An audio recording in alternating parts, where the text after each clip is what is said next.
I want to welcome everyone to our Neighborhood Passion Affinity Network. My name is Jim Hawk, and I am the Executive Director of Neighbor to Neighbor. The purpose of this network is to bring together neighbors, community partners, and other stakeholders around 8 key neighborhood passions: crime prevention and reduction, beautification and the environment, neighborhood planning and development, making government work for our neighborhoods, preserving our neighborhoods, creating community and honoring diversity, caring for our neighbors, and effective neighborhood organizing. Tonight, we're focusing on the sixth passion, creating community and honoring diversity. Before we get started and get into the topic for this evening, we just want to take a moment to discover who's joined us. So in a moment, I'm going to invite each of you to share with us your name and the name of the neighborhood in which you live. If you don't know the name of your neighborhood, it's okay. Just give us like the part of town where you live in, whatever you feel comfortable with. And then after you finish speaking, if you'd please select someone else in the room to go next. If you're like me, you may forget what the questions are you're supposed to answer. So I have put them in the chat window, but there are just two. We'd just like to know your name, or in the name of Pam and Rob, names, right? And the neighborhood that you live in. Hopefully you all are living in the same neighborhood. All right, and we will go from there. I'll start, and then I'll pick on the person to my right. I'm Jim Hawk, and I am from historic Edgefield in East Nashville. Carolyn. Hi, my name is Carolyn Hatcher, and I'm from Lakeside Cove in Antioch, Tennessee. So glad to see everyone. I am going to pick Anita Armstrong. Hello, I am Anita Armstrong, president of Greenwood Neighborhood Association. So we're in East Nashville, not too far. I'm close to the pharmacy. Most people know where the pharmacy hamburger place is, which actually used to be my granddaughter's daycare. So it's good to see everybody, and Happy New Year. Happy New Year. I will pick on Rashed. Hi, I'm Rashed Fakhruddin. I live in Green Hills area. I used to live in Hillwood for 20 years, then Green Hills 30 years, but been affiliated and associated. A lot of my work is in where the Islamic Center of Nashville is, which is sort of in the intersection of 12 South, Belmont, Hillsborough Neighbors, and ONE, Organized Neighbors of Edge Hill. So a pleasure to be here. Oh, I'll choose Pam and Rob. We just moved here from Atlanta, and we're in 12 South, and we've had a few little technical glitches, as you can tell. We're happy to be here. Welcome to Nashville. Thank you. Pick. Oh, Jeremiah. Hey everybody, I'm Jeremiah Dameron. I live in Whitebridge, but I'm originally from Atlanta, so welcome, Pam and Rob.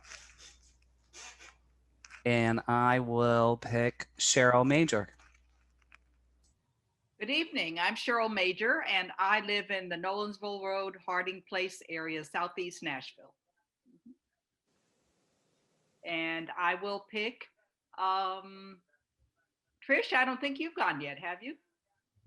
Okay, I'll pick Trish.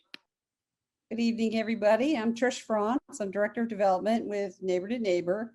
And Rashed, I haven't seen you in years. You're 12 South Neighborhood, former 12 South Neighborhood President. It's good to see you. And I will pass it on to Trinice. Hi, I'm Trinice. I'm a part of the Friends of Oakwood Park, and I am a Nashville native. And yeah, look forward to hear from you all tonight.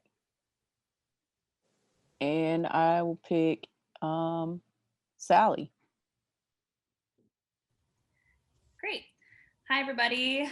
I am located in Englewood, and I'm excited to talk with you guys tonight. And I'll pass it to Tony. I don't think you've gone yet. No, I have not. I'm sitting here in the dark, so I hope y'all can see me. I'm Tony Peterson. My claim to fame is that 30 years ago, I was in graduate school with Jim Hawk, and I live in Southeast Nashville, 2 blocks away from Antioch.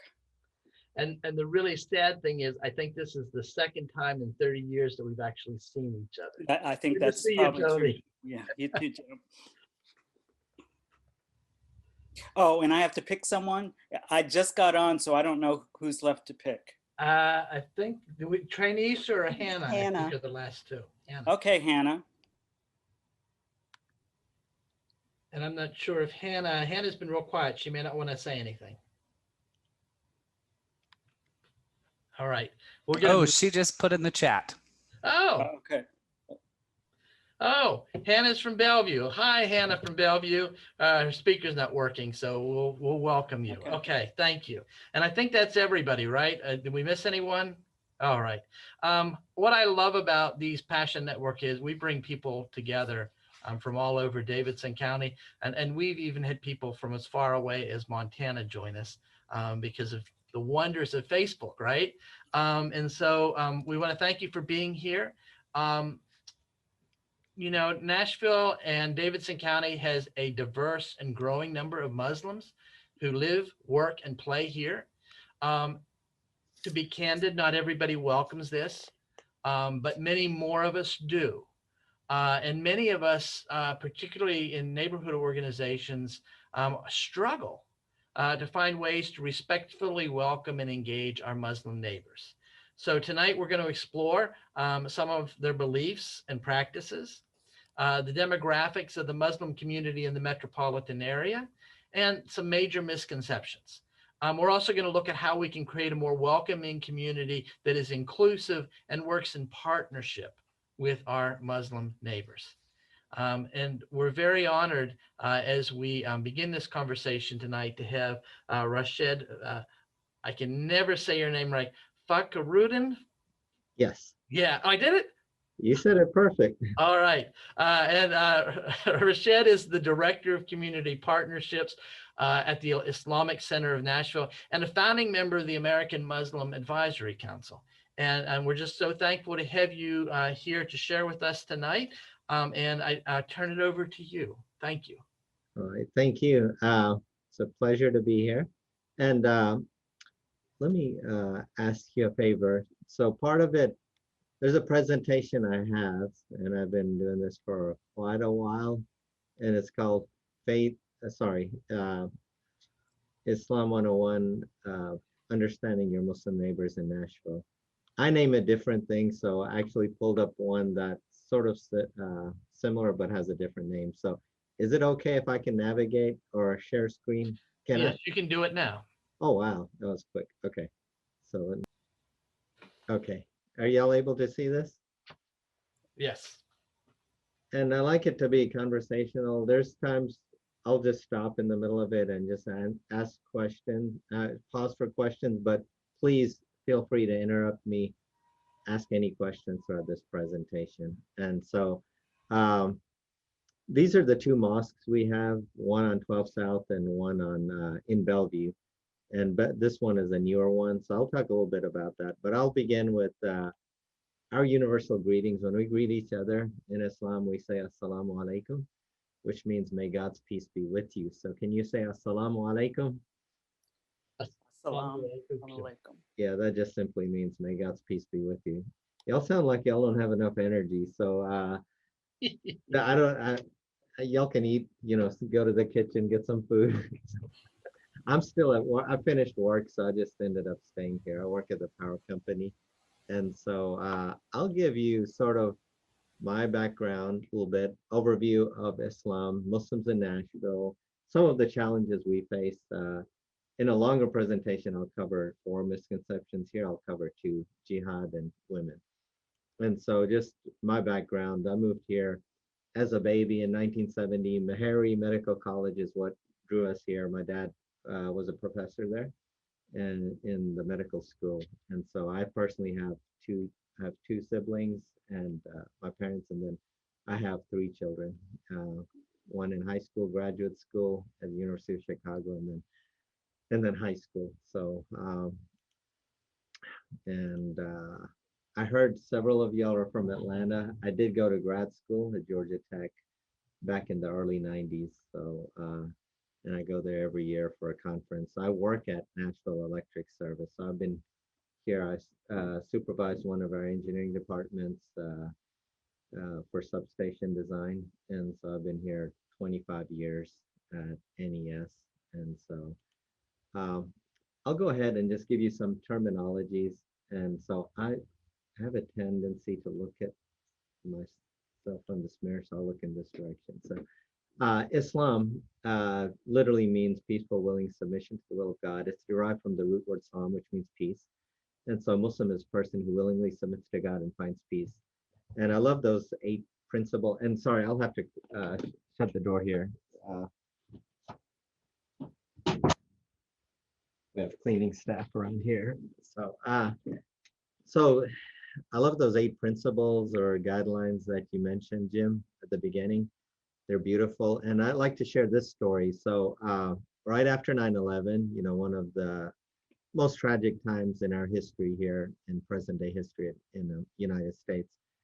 And so, that was a horrific event that happened to be carried out by people who proclaimed Islam, although they had nothing to do with this faith.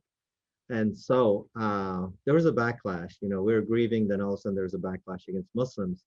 And it was a scary time. I remember those times. And the beautiful thing about it was there was a lot of community support and neighbors reaching out. And I love to share this story over here.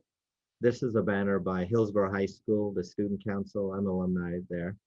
And so they reached out and signed it and gave us a banner called Celebrate Peace, which was, a symbolic gesture of saying, hey, we know you have nothing to do with these crimes. We know you're worried, but we're here as your neighbors, as community, to show you support. And there was another school called Abintra Montessori School.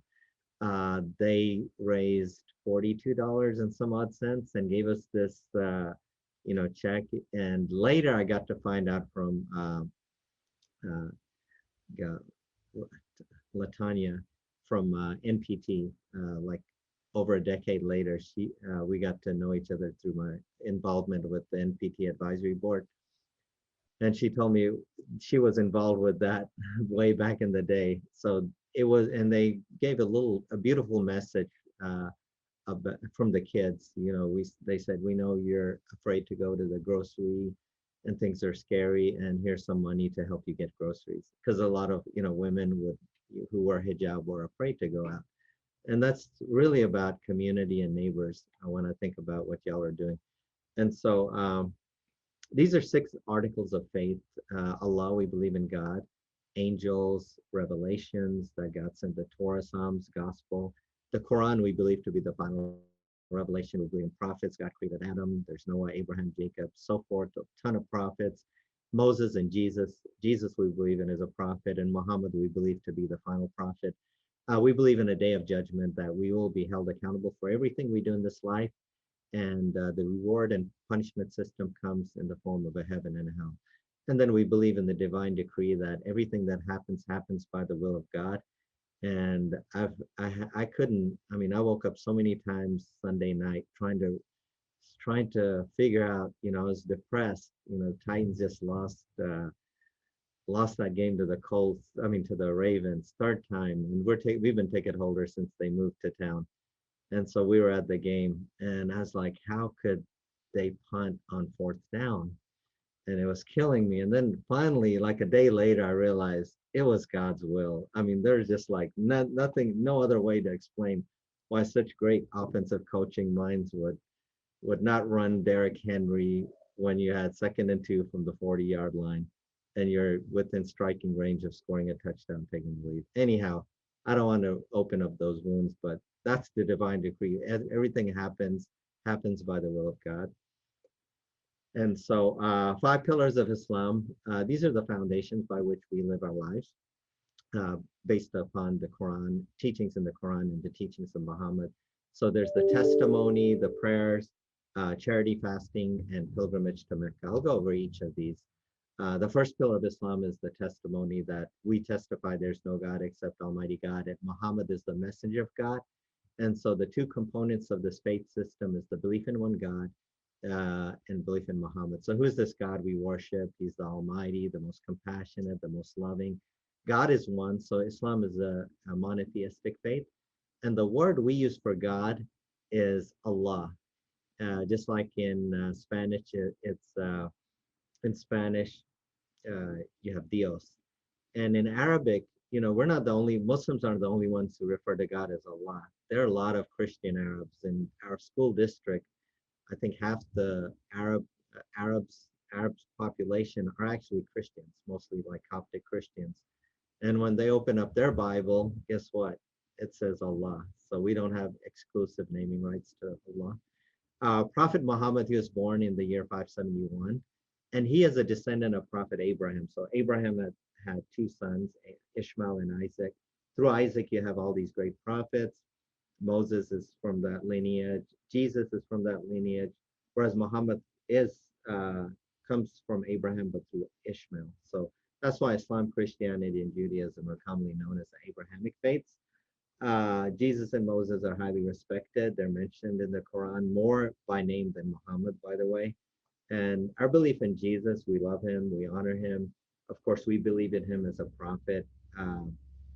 We believe in his second coming, his miraculous birth, his miracles are mentioned in the Quran. In fact, we believe in another miracle besides raising the dead, curing the blind, and curing the leper, and so forth. We also believe that he spoke in the cradle. And in the 19th chapter of the Quran has 114 chapters, over 6,000 verses. And the name of the 19th chapter is called Mary, named after Mother Mary, who's deemed the most pious woman of all time. And so there's a passage of her giving birth to Jesus and coming with the baby, and people are like accusing her of being unchaste, but she vowed to fast and not speak to anyone. So she pointed to the baby in the cradle, who was Jesus, and then Jesus spoke and said, "I'm the servant of God. He made me a prophet and gave me a book. He made me blessed wheresoever I may be, and he made me good and dutiful towards my mother and not unbearable towards her." So it's just like, just to give you an idea that people who think that, yeah, Muslims hate Jesus or whatever, it's just, we don't believe in the divinity, but we honor him as a prophet. And second pillar of Islam is our 5 daily prayers. So our purpose in life is to worship God, live a life of goodness, stay away from evil. So one of the ways we express that is by praying to God 5 times a day, just like any other faith, Christianity, Judaism, no different. So we pray before the sun rises, and over here you have before the sun rises, during the noontime, afternoon, sunset, and nighttime. Each of these prayers may take like 5 minutes to perform. We're encouraged to pray in congregation if we can. So people go to the mosque, or if they're together at home, they'll pray together. And so the first thing is we face Mecca. So Mecca, there's this cubicle building that was built by Abraham and his son as a place of worship. You could say like a synagogue. And so we pray in that direction. It's in Mecca. And then the first thing we say is Allahu Akbar, which means God is greatest. And then we begin our by recitation of the opening chapter in the Quran, which can be translated, "In the name of God, the most compassionate, the most merciful, all thanks and praise belong to God, Lord of the worlds, the most compassionate, the most merciful, master of the day of judgment. You alone we worship, and you alone we seek help. Guide us to the straight path, the path of those on whom you have bestowed your blessings, not of those whom you are angry with, nor of those who go astray. Amen." So if you notice, the words for compassion and mercy are mentioned 4 times and anger once. There's a big theme on compassion in our faith. It's mentioned 192 times in the Quran, whereas anger is mentioned 17 times. There's a lot I could say on that, but I won't have time to finish. So then we bow down. We recite other verses from the Quran. Then we bow down and glorify God. We get back up. Then we prostrate, and then we sit. We prostrate a second time, and then we get back up. If you're a football fan, this is Tony Romo. His is exactly how a prostration looks. And this is, how our bowing down looks. And our prostration looks just like this. That's a guy a Muslim who had a pick 6 on Tom Brady, which hardly ever happens in his lifetime. So And then when when we prostrate, we'll supplicate to God for anything. You know, I often repeatedly will supplicate for those who are sick and so forth. You can pray for anything. And then when you're done, you say peace on both sides. There's like 4 cycles of prayer. So once you're completed with prostration, you get back up and then you go over, recite the opening chapter and then bow, stand back up, prostrate, sit, prostrate, then you'll sit down. And some prayers have 2 cycles. It's like yoga. It's like vinyasa. So you go down, get back up, and then so forth. And once you complete your prayer, you say peace on both sides, and that completes the prayer. And then you go about your daily business. But we can pray any time of the day, you know, before you eat, before you get into the car. You hear bad news, you pray to God right away, just supplicate. It doesn't have to be that formal prayer, but the formal prayer is required 5 times a day. Our big day of congregation is actually Friday. So just like the Jews have Saturdays, Christians have Sundays, our big day is Friday, and our second prayer of the day is replaced with the Friday congregational prayer, which starts with a sermon and then a prayer. And that's held at the Islamic Center of Nashville. On 12 South, it's held at 12 and 1. Right now, we're undergoing this major renovation, which is perfect timing due to COVID. So we should be done probably in 2-3 months. So we don't have prayer there. But on our Bellevue campus, it's held there at 12:45. And usually about 30 minutes, you do the sermon. Within person will need like an hour of break. So like my lunch break, I take it. If it exceeds it, I make it up at work. So if you're in neighborhoods with a mosque, you'll see a lot of people parking. I remember a long time ago, we've been at the Islamic Center of Nashville for now 41, 42 years. And we used to be terrible when it came to parking. And we had to make announcements all the time. We apologize to anyone who's been a neighbor, but we've fixed that. People got to the culture that you can't block other people's driveways and so forth. And so anyhow, prayer versus yoga. Third pillar of Islam is charity. So we're required to give 2.5% of our savings, in a nutshell, to those living in poverty. And this is monetary giving. And so the idea is that it'll purify your existing wealth and cause it to grow, no different than in the belief through Judaism and Christianity. Of course, Christianity sets the bar high with 10%. Ours is 2.5%. But you know, if you have savings, if you have stocks, you have to account for all of that and then give in that 2.5%. Now, charity in general, we're required to be charitable all the time. So Prophet Muhammad said, each person's every joint must do a charity every day the sun comes up. To act justly between 2 people is a charity. To help a man with his mount, lifting him onto it, or hoisting up his belongings onto it is a charity. A good word is a charity. Every step you take to perform prayers is a charity, and removing a harmful thing from the road is a charity. Prophet Muhammad also said a human being has 360 joints, for each of which he must give alms. And he said, your smile to your brother is a charity. So basically, we got to commit 360 acts of charity every day, but most of it is tied to community service, helping others out.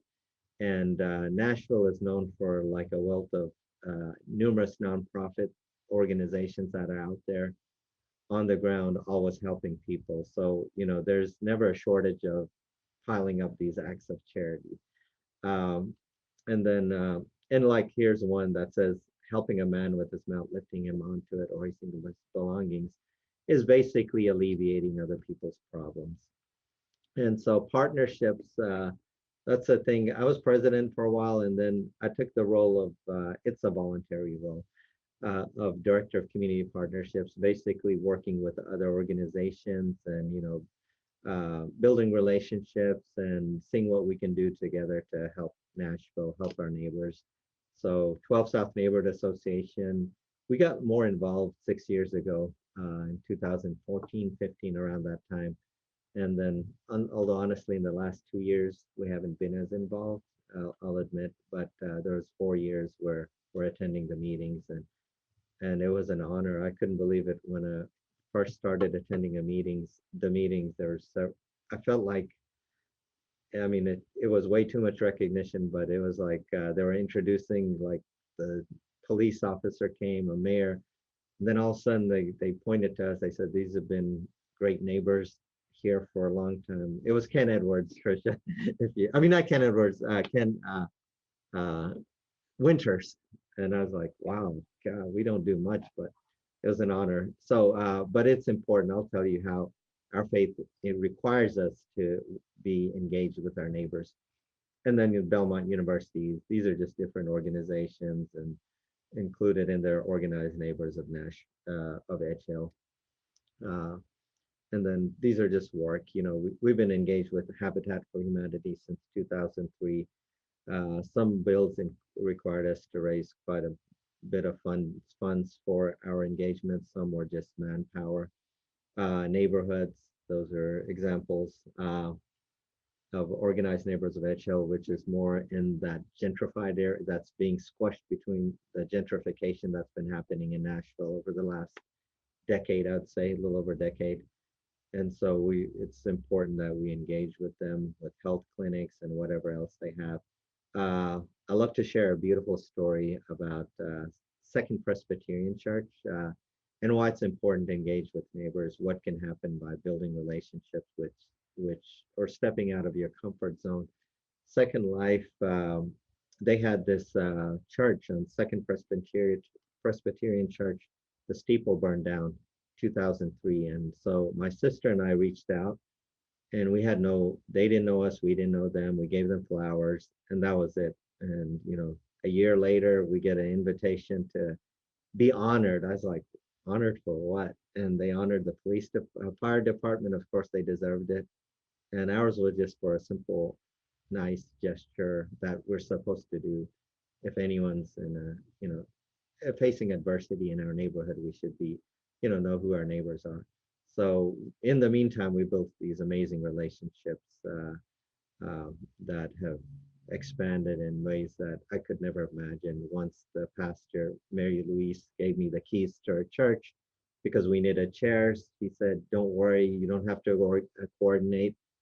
You have access to the keys.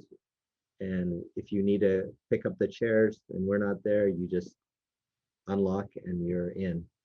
That's the type of relationship that's been built. A rock and roll marathon runs through here. We pass out water, help. Room in the Inn, we've been partnering since 2013, I believe, every winter, except unfortunately, last winter got cut short because of COVID. And it's not a one thing deal. It's like every Friday we drop off the homeless, pick them up and drop them off at Belmont. And then we pick them back up from Belmont, drop them off throughout the winter. And this is a partnership with West Fence, with Shereth Israel Jewish synagogue. You have the power deals with victims of violent crimes. Former Mayor Bredis and his wife, Andrea Conti, runs that, founded it, and I'm on their board. So, and then YWCA, that's my favorite nonprofit. I'm on their board, and they do a lot of great work, but their mission is to eliminate racism, empower women, and promote peace, justice, freedom, and dignity for all. So I'm more involved with their engaging men to end domestic violence, or Men Together with Shane Foster. Fourth pillar is fasting, and we required to fast from dawn to sunset. We follow a lunar calendar. So the lunar calendar has 12 lunar months. It's just like Judaism. And Ramadan is just like September. It's the name of the 9th month, except the lunar calendar, it falls short of the Gregorian calendar by 10 to 12 days. So last year, Ramadan began late April. This year will begin middle of April, and it'll keep on shifting by 10 days until we hit winter time, which will be great because the days are shorter, the fasting is shorter. And so we abstain from food, drink, intimate relationships from dawn to sunset, like an hour and a half before sunrises. And then when sun sets, we can eat, we can pig out, but we can't eat pigs because Muslims don't eat pork. And so there are exceptions: sick, nursing, kids, until they reach the age of puberty, elderly, a traveler. If you're traveling, you don't have to fast. And I was really glad. I never, there's all these things you learn in Islam, but then later when the time comes to apply it, you realize, whoa, this is a nice application. I'm a big Vanderbilt baseball fan. I follow them, friends with the coach, Corbin. And so when they went to the regionals, this was 3 years ago, to play Clemson, I'm like, yeah, it's fasting time. I'd love to go watch them. And I told my sons, hey, we don't have to fast. We're traveling. So I took that exemption. Don't tell anyone. But I had to make up the fast. I think I missed 2 days of fasting, but it was worth it. They won the regionals and went on to the super regionals. And so purpose of fasting is really to become more spiritual, come closer to God, develop self-consciousness and social consciousness. And so one big thing about Ramadan, I'll share. I thought I had it here. So Ramadan is special because the Quran, which consists of 114 chapters, the first verses were revealed to Prophet Muhammad during Ramadan at the age of 40. And through a span of 22, 23 years before he died, that all the revelations that came through the angel Gabriel is what was compiled during his time is consists of what we call the Quran. And the very first verse in the Quran was read, Iqra, in the name of your Lord. So education is fundamental for us to learn to read. And of course, literacy, in our school district, third grade is like that key point where kids are beginning, or, that drop off where only a third of our students are reading at grade level. So we partner with the organizations. Pencil, I had co-chaired their fundraising breakfast last summer, but it's not just like, hey, I like this organization. Actually, this is part of our faith to encourage literacy, to be involved, to help, and especially with the poverty rate in our community, that we got to do more. Be reading partners, whatever we can, to help others read. And so, one thing during Ramadan, no matter which part of town you are, if there's a mosque, there are like 10 major mosques in Nashville, Antioch, Bellevue, and so forth. We not just break our fast and then we have dinner. There's an extra prayer after our the night prayer, and that's where every mosque they're trying to recite the entire Quran from first chapter to the last, and so they break it into 29, 30 parts, and so that's an extra 30 minutes to an hour prayer. So wherever you are, you'll see people like it's a celebration at 10:30 in the evening. And then last 10 nights of Ramadan, people wake up early and do the before the morning prayer, have an extra prayer. It's encouraged for us to pray early morning when you can really meditate and be spiritual. So anyhow, that's Ramadan. And during the last Ramadan, we had a partnership with, fasting and character is a big part of Ramadan to develop it. And so we partnered with West End Synagogue and Feed the Frontline, and we collected donations and provided meals for frontline workers and for food desert areas where there wasn't enough food, access to food. That's what Feed the Frontline was doing. They started, and I think they ended. They're not really active now, but when they were doing great work. And so also we have an organization called American Muslim Advisory Council. They've partnered with a few organizations, and Islamic Center of Tennessee and Antioch.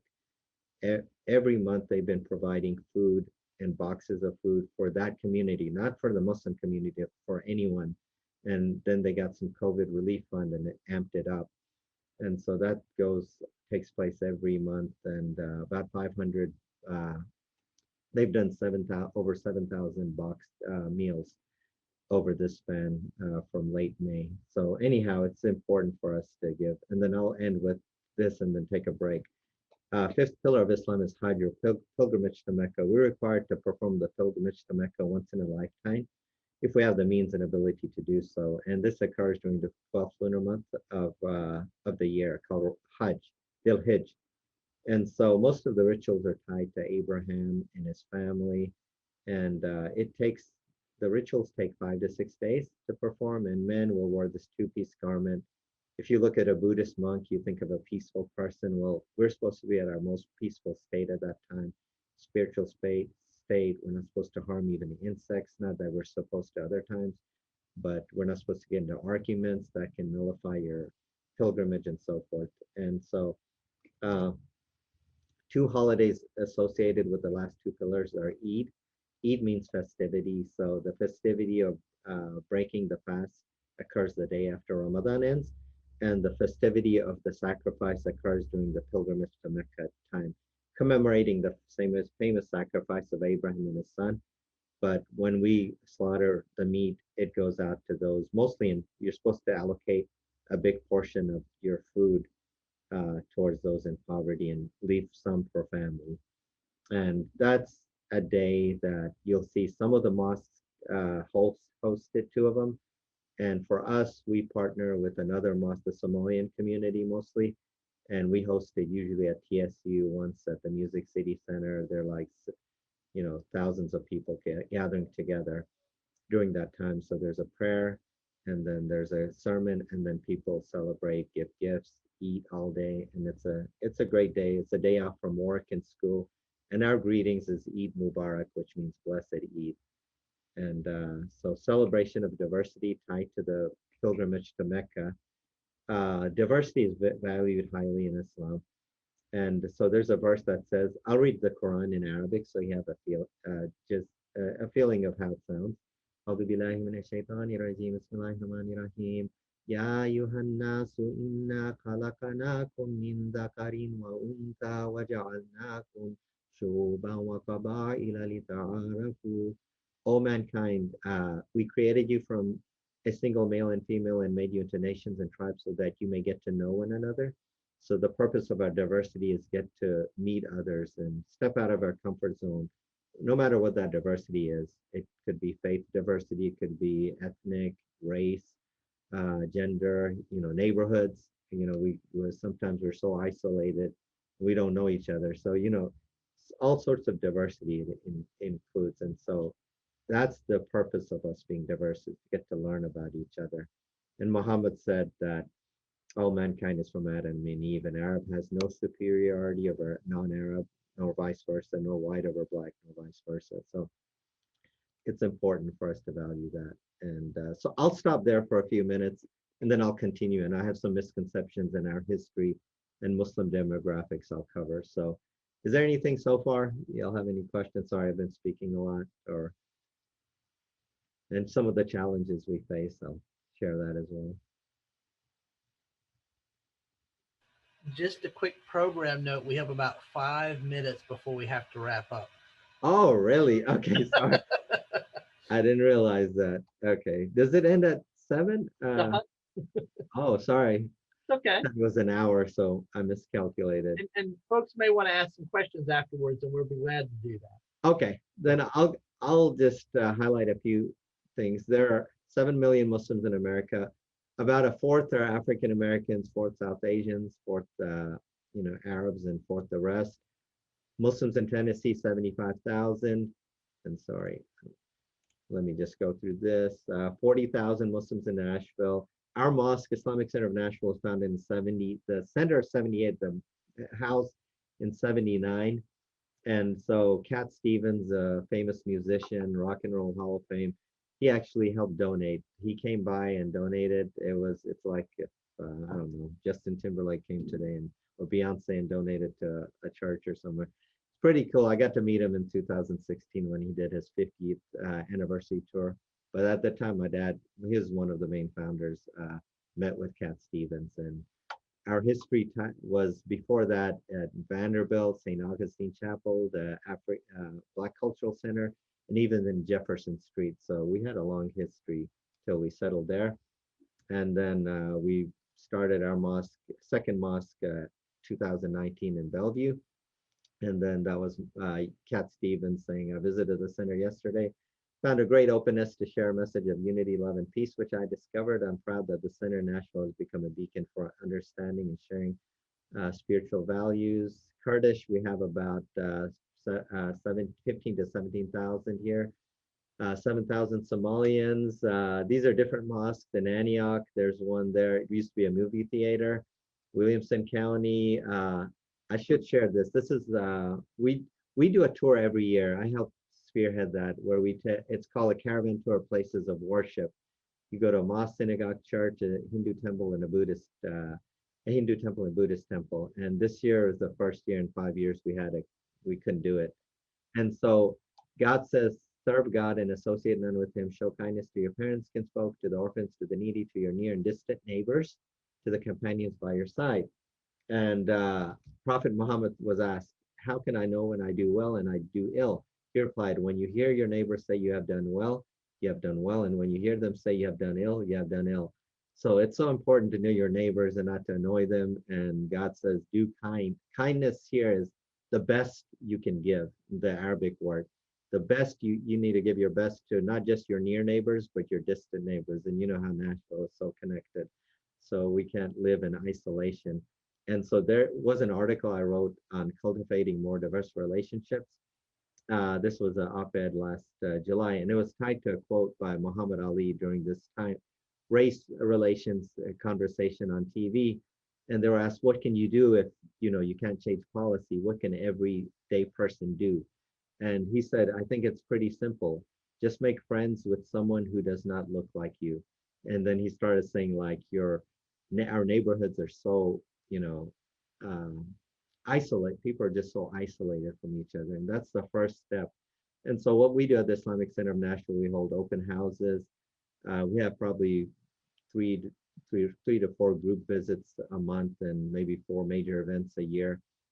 Black History Month, we honor someone in our community who's with the Breaking Down the Barriers Award, someone typically from the African American community. And Kwame Lillard was our honoree. He just passed away, a civil rights, a freedom rider 3 years ago. He was a good friend. And then last year was David Williams. Last year's was really incredible. We had an NFL player, former NBA player. Just it's how we're connected with the community to come together on a topic called creating a legacy of education.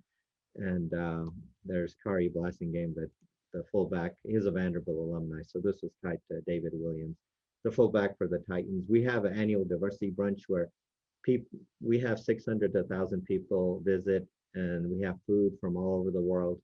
And it's usually the first Saturday of April. And then we give an award to someone who we call Beyond Borders, who's worked towards justice and for all. And so we've honored Renata Soto and so many different people in the last 5 years. These are just pictures. And then we do workshops, university school visits. That's a caravan tour. And then finally, if I have a few minutes, I'll go. Should I cover the misconceptions? I don't even know if I have 5 minutes. I don't want to take your time, but these were things that someone threatened, put an ad in the Tennessean last June, on June 18th, saying that Muslims were going to blow up, Islam was going to blow up Nashville on July 18th. And of course, a lot of people won't buy into that, but there are enough people which it puts our community, endangers our community. And so we have to call for extra security. And luckily the Tennessean worked with us. We had relationships with them. They got to the root of the matter of why that got into the ad. But it's a community response that we appreciate the most. And just like when we encounter threats, likewise when others in our community, whether it's the Hispanic community, the African American community, we're the Jewish community, we also make sure that we're the first to step up by their side to show support, because we know going through stuff over the years, we know that how important it is. A simple message, just standing by, means to an organization. And if you ever have a chance, read The Power of Nashville. It's from the Community Foundation of Middle Tennessee, and how we're to be catalysts for unity. And there are 6 points I don't have time to cover, but it's incredible. AMAC is the organization that's here that sort of connects the Muslim community and empowers them, engages them to be proactive in the community, and works for safety and security. And these were the 2 misconceptions: jihad and women. And jihad literally means to strive, struggle, or exert yourself. And that exertion to improve oneself, raising your child, that struggle to study, sacrifice of firefighter and police officer, but it does have application to the battlefield. So God says, to those against whom war is made, permission is given to fight, meaning first 13 years of prophethood, Muslims couldn't, Muhammad never fought back, even though they were persecuted, tortured, boycotted for 3 years. They didn't resort to any side of suicide. Bombing is against Islam, by the way. But then finally, God allowed Muslims to fight back, not to be proactive, wage war, but to fight back. And that he says, if you did not check one another, monasteries, churches, synagogues, and mosques in which God's name is commemorated would have been pulled down. Meaning, whenever one faith is attacked, you have to stand up for that faith. You can't, attack on one faith is an attack on all. And God says, but if they incline towards peace, you incline towards peace. Meaning, if someone waged war against you, you fought back. Now you're being victorious. Don't take revenge, but resort to peace. And these are just commands of Muhammad during war, which he said, don't cut a tree, don't kill women, priests, monk, monasteries, don't kill an animal. There's a lot of these here. Don't destroy a building. It's basically soldier against soldier. And he even said, don't kill those who surrendered, be good to the prisoners. And so that goes against teachings of ISIS, Taliban, Al-Qaeda. They have nothing to do with Islam, just like the radicals, KKK and those groups that are causing harm and killing people. They have nothing to do with Christianity. God says that if anyone killed a person, it would be as if he killed all of humankind. And if anyone saved a life, it would be as if he saved the life of all of humankind. So every life is sacred. So if someone says, oh, it was just one person dying of COVID, no. Or one innocent person was killed, but if they raided an area, no, that one person's life is like you wiped out the planet. So every life is sacred. And Muhammad said part of a branch of one's faith is to remove something injurious from a path where people could get hurt. So it's not enough to be a good Muslim. I don't harm people, but it's proactive that if you see someone in harm's way, you have to remove that person from harm's way. If you're driving through the through the neighborhood and you see a broken tree, you see a tree limb, or in the highway you see something on the lane that someone may swerve and get into accident, call 615-862-8600. Although they have a new number, I think 311, but I've called that for years. And you report it because you see someone maybe in harm's way. You avoided it, but it's not about you, it's about others. And so women in Islam, men and women are equal before God. Right to an education, the acquisition of knowledge is compulsory on every Muslim man and women. Right to vote and be politically active. The 3 largest Muslim countries have elected females to be the head of state. Finally, we got a female vice president, at least of the United States. Right to receive a dowry upon marriage and maintain her maiden name, no forced marriages. The first academic university in the world was founded by a woman, where they gave out degrees in 859. And those honored, Muhammad was asked who is most deserving of kind treatment. He said, your mother. Daughters, he said, anyone who has 3 daughters and provides for them, clothes them, and shows mercy to them will definitely enter the garden. This is at a time where daughters were being buried alive, just like during Moses' time, boys were being killed every other year. And so Islam came to liberate women and girls and give them honor, that if you take care of your daughters, that's your path towards paradise. You don't kill them. And in fact, he condemns anyone who has the attitudes in this verse that if they're sad about having daughters or they decide to kill, God says evil is their decision. And Muhammad said, the best of you are those who are best to their wives, and modesty is something in our faith. So women do wear hijab. Men and women are both supposed to be modest, but there is this dress code. And if you notice, this is a Jewish woman, a nun, Mother Mary, Mother Teresa, and a Muslim woman. We didn't invent the hijab. It's something that's been there before Islam. Islam, we don't deem it to be a new religion. It's continuation of Christianity and Judaism. An act of faith showing obedience towards God. Men will keep beards, long shorts past the knees. And then this is just a summary comparing Islam, Christianity, Judaism. Names may be different, but the concepts are the same. Place of worship, we pray in a place. Ours is just called a mosque versus a church and synagogue.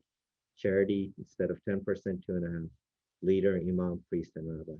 So that's sort of, that's it in a nutshell. Sorry, y'all have any questions or comments? I have a longer presentation, but I know that went kind of 50 minutes or by the time I started. That was like being in front of a fire hose. So But yeah, good. anything we can great. do, like I know y'all are in different neighborhoods. Of course, our mosque is on 12 South, the one that's been there forever, and we have relationships. Especially over the last 5, 6, we built a lot more than, our first 20 years, from 79 to 99, I would say 98, we were more like in reach. We were like focused on our community. It was a new thing. We weren't used to outreach. And so the Kurdish came in the mid 90s, the Somalians. So we had an influx. We were housed, all of these communities. We were basically the only center, or the main center in Nashville. Everyone was praying at the Islamic Center of Nashville. So our focus was on taking care of our community. Finally, in the late 90s, under Mayor Purcell, 99, 2000 was about the time where we started stepping out of our comfort zone and being engaged with our neighborhoods. And Trisha, it's been a while since we've seen each other. So and I think it's been the best thing. And so we're also in Bellevue as well. And I don't live in that area, but I am director of community partnerships and trying to align our two mosques together so that we're doing things coordinated. If anyone's engaged with Bellevue's neighborhood associations, please let me know. I want to know what our campus there can do to be of support to the community there. So I know every neighborhood is different, has its different set of challenges, operates different, has a different demographics. But want to make sure that wherever we are as a Muslim community, that we're engaged, whether it's through the school district. I'm engaged through the school district heavily, through the academies of Nashville, and report card committee served on it and so forth. But that's through NES, but I carry several hats. But I do want to make sure that we are taking care of our communities, getting to know each other. And I welcome all of you to come to our center once it opens up and it's renovated, to any of our events, and maybe we can share emails. And we do have an email, that group list we send out, about 2,600 people on it. About quarterly, we'll send out an email of what's happening, and our partner organizations will highlight them as well. If you have anything to share, we're glad to share it as well. Thank you, Rashed. I'm going to take just a moment. If anybody would like to ask questions, let's do that. I want to give everyone time to do that, but I realize that we have to honor our time here, and some of you may need to leave. And I see that some already have had to leave. But I did want to just do 2 quick program notes. Next week, Dr. Daniel LeBritton is going to be here. And he is talking about how to foster trust among neighbors. Obviously, we have a lot of trust issues all over America right now. And so how are we intentionally building trust, fostering trust among neighbors? That will be the topic. And then I also, there's some of you who are new, just want to encourage you to put Saturday, May 15th on your calendar. Every year we have C4N Nashville, and it's a one-day train. It used to be called Conference for Neighborhood, but no one likes to go to conferences, so we just call it C4N. It's a one-day training and networking opportunity for anybody who wants to make a positive difference in their neighborhood. We have over 24 different workshops, presentations, facilitated discussions, panels that are happening on all 8 of the passions. And for those who are here tonight, a couple in particular, like how do we engage with people who aren't like us? One of the struggles that we have in our neighborhood organizations across the city is most of them are either all white, all black, or all black and white. Anybody that doesn't fall into those categories, there's very few and far between participating. And so how do we nurture that? And that's going to be part of the creating community honoring diversity track, as well as many more. So I've put those spiels on. Trisha's here, so I have to say, and I want to say, we are in the middle of our semi-annual membership campaign. Like PBS and NPR and all those great places where we're trying to get people to join. The great news is I won't be sitting here for 10 minutes asking you to do that. I'm just going to tell you we're doing that. And if you're interested, go to our website and you can learn more. Now, if you have to leave, that's fine. But if you have questions or want to ask, have some comments, let's carry that on as well. What questions do you have tonight? I'll ask. Yeah. I'll ask a question. I live in the Caldwell Abbey Hall right now. Moved out of 12 South. I live in Caldwell Abbey Hall, and we have a very high number of Kurdish families in our neighborhood. And try as hard as we may, we cannot engage them. We don't know how to do it. Whatever we're doing is just not effective. What would you recommend? Which neighborhood did you say, Trisha, again? You said- Caldwell Abbey Hall. We're between the zoo and Creve Hall. Okay. So that little slice there. I would say, have y'all connected with Salahuddin Center? We No? tried. So, Yeah. you know, I also give sermons I've been doing it for the last 30 years at the center. Like, we have an imam, so I'm not the imam or anything, but mine are more tied to social justice issues and every now and then spiritual.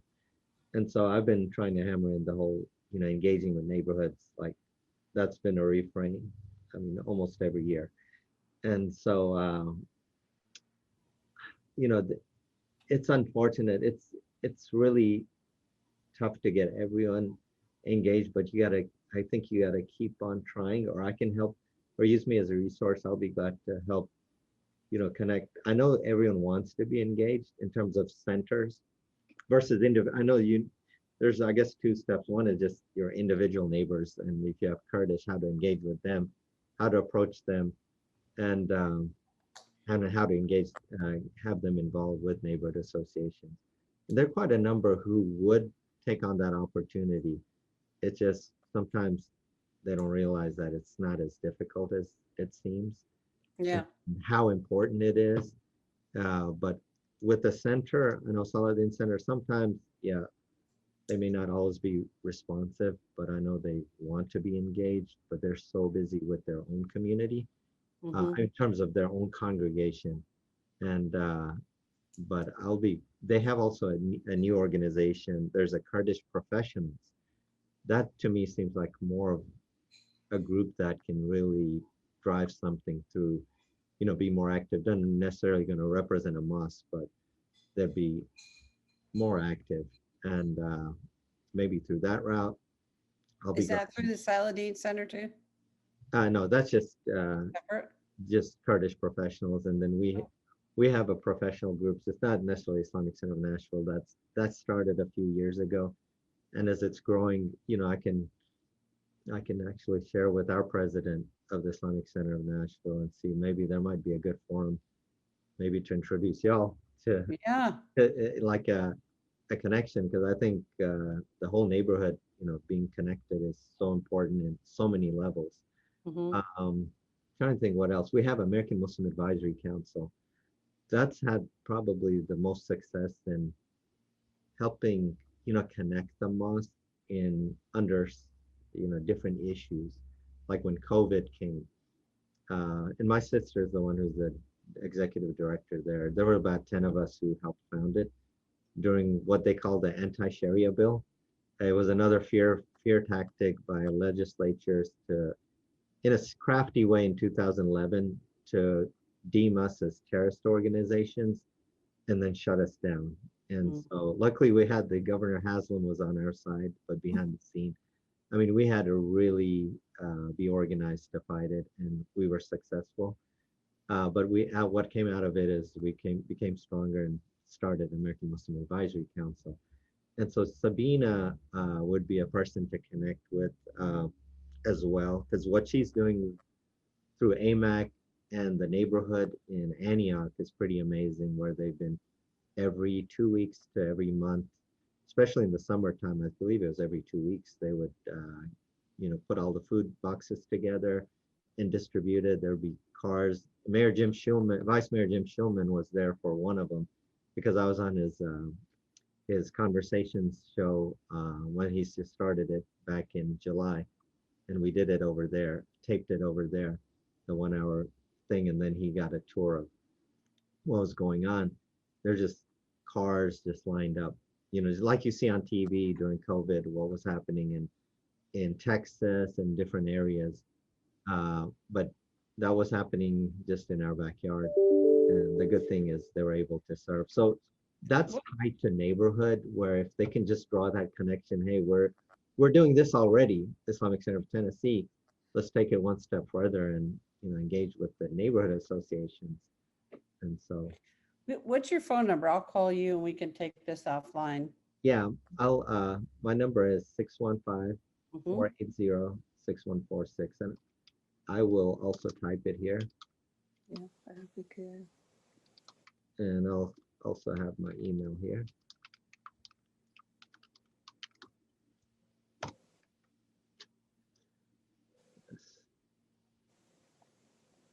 And I mean, even with 12 South, it was very hard for me to find one consistent person to attend the 12 South Neighborhood Association meeting. And I'm spread out thin with a lot of things I do, not just with the mosque, but nonprofits, and then my full-time job and kids. But I was going to a lot of the meetings for the long time, but in the last 2 years, I just ran out of juice. And we've been trying to get someone just to be present and engage and learn what's going on. Like we found out Waverly Belmont School was needing to raise funds, and you know, it's like, well, if we pitch in something, there's things that, you know, they're trying to put security lights. Well, I work at NES. I met with Berkeley Allen. Of course, that ended up being a public works thing, but you know, it's things that, you know, everyone has different ways of contributing to their neighborhood, and you know, charity starts at home. And we preach that in our own faith. It's just like, I really want to have our community, the Muslim community, draw those connections between our faith teachings and the responsibilities within your own neighborhood. Thank you. If I have to, I'll give us,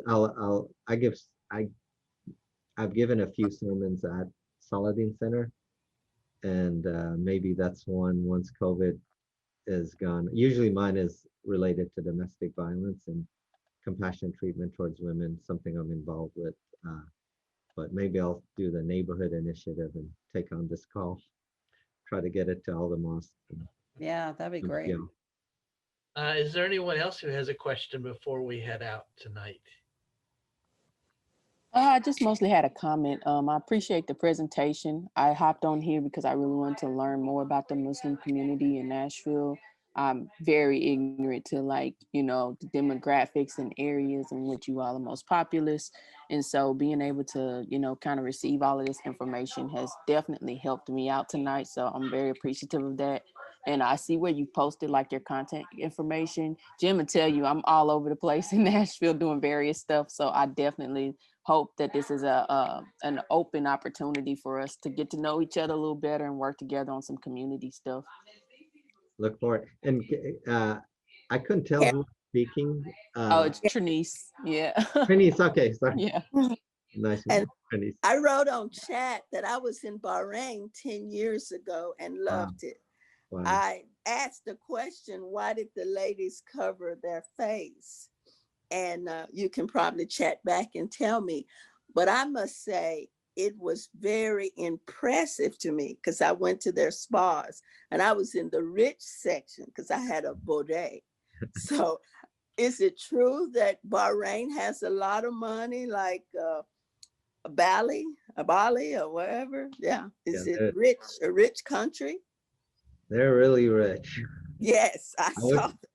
I do. I hate to be too political, but I wish they'd help some of the other countries that really need help. Yeah. But why did they cover their face? It was very mysterious to me. I loved it. I was like, and when we went to the spa, they took it off and they were beautiful. I was very impressed. That was preemptive of COVID coming. They just wanted to be safe. Oh, is that what it No, was? there's like there's like traditionally most Muslims will abide by wearing the hijab, covering the hair. Yes. There's a very strict interpretation that some take, and it's a very minority, but they'll say they also need to cover their face, only their eyes. But Yeah. most don't abide by that. I mean, but I went to now's a a good mosque. if those who do it are probably laughing at the wrestling. Hey, we told you so. I went to a mosque and I had to cover up, and I'm telling Did you you, have it's to wear beautiful. a face covering too? No, just my head and body. Just yeah. I So had to get a whole thing to it's just cover up. like even traditional Jewish women, you'll see them wearing the almost like hijab, nuns.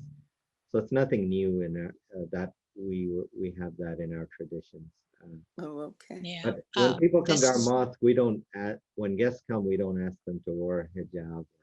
oh, But we In do. But Bahrain, they But we did. do ask, we do, like if it's a planned visit, we send like, we request if, that people come modestly, meaning no short, like guys don't wear shorts and women Yes. wear shorts, skirts if it can be, long, just because it's a sanctuary, this place we pray is where we host.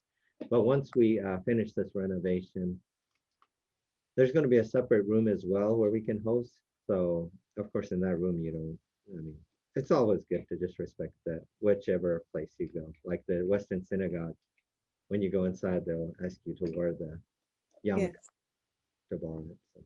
So. this is Anita. I went to Dubai last year.